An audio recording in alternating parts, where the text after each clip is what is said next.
16 जनवरी से पूरे राज्य में पंचायत कमेटी से लेकर के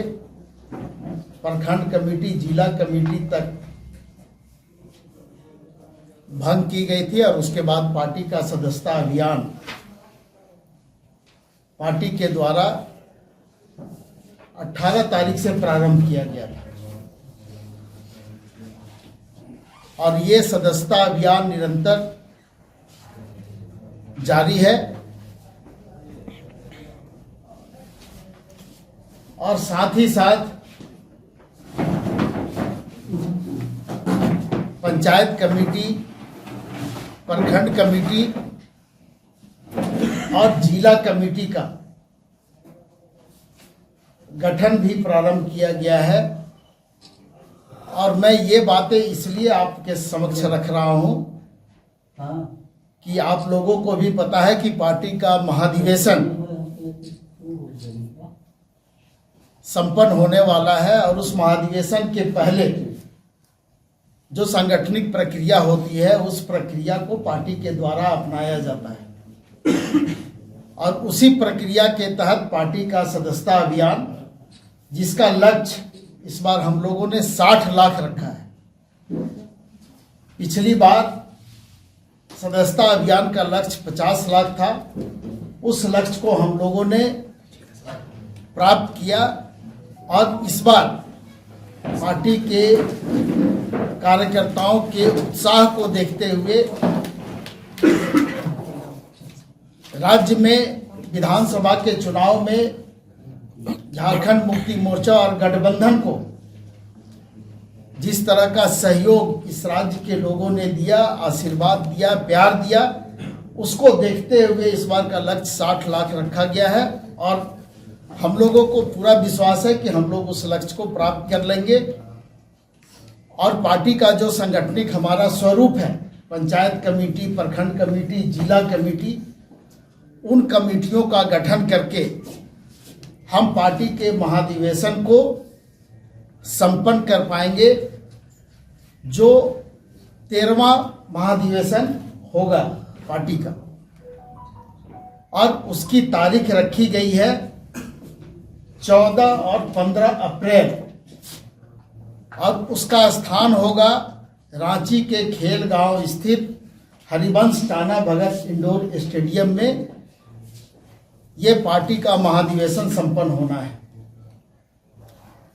जैसा कि आप लोग जानते हैं कि 14 अप्रैल बाबा साहब का जयंती है और उस जयंती के अवसर पर ही पार्टी महाधिवेशन की शुरुआत करेगी। इस महाधिवेशन में जो प्रतिनिधि भाग लेते हैं, पंचायत, प्रखंड और जिला स्तर पे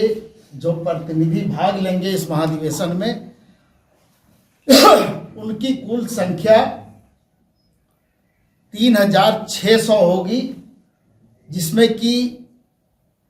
झारखंड के साथ साथ अन्य राज्य जहां पर पार्टी का संगठन है, जैसे उड़ीसा, बिहार, पश्चिम बंगाल, असम, छत्तीसगढ़ और तमिलनाडु, जहां पर पार्टी का संगठनिक ढांचा है, संगठनिक स्वरूप है, वहां से भी महाधिवेशन में प्रतिनिधि भाग लेंगे। इन सारे को मिलाकर के 3600 तमिलनाडु भी प्रतिनिधि इस महाधिवेशन में भाग लेंगे। उसके अलावा 3600 प्रतिनिधियों के अलावा जो केंद्रीय समिति के सदस्य होते हैं, वो स्वतः प्रतिनिधि के रूप में उस महाधिवेशन में भाग लेते हैं और केंद्रीय समिति जब महाधिवेशन प्रारंभ हो जाता है उस समय उसको भंग कर दिया जाता है और वहां पर फिर महाधिवेशन को संचालित करने के लिए संचालन मंडली का गठन होता है और अध्यक्षीय मंडली का गठन होता है,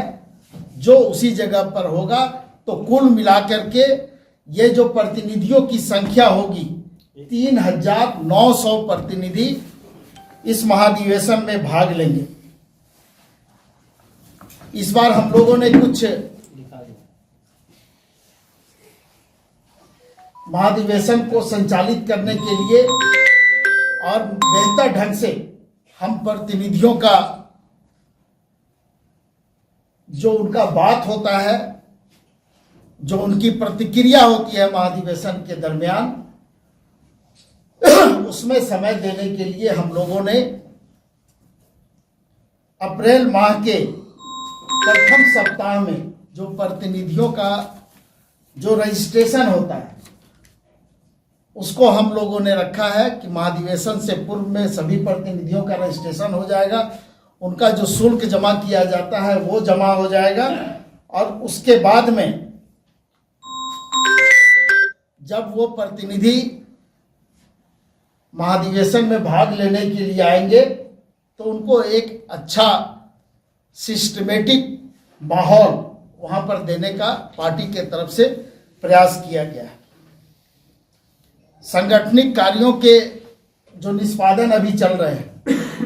और जो सदस्यता अभियान अभी हम लोगों का जारी है,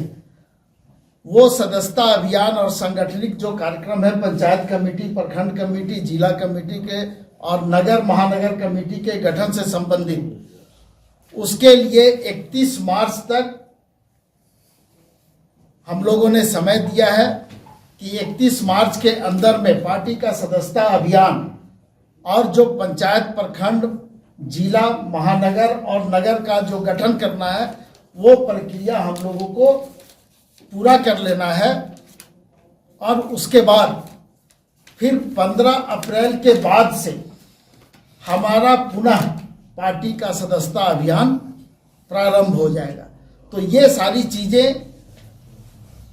आप लोगों के समक्ष हम लोगों ने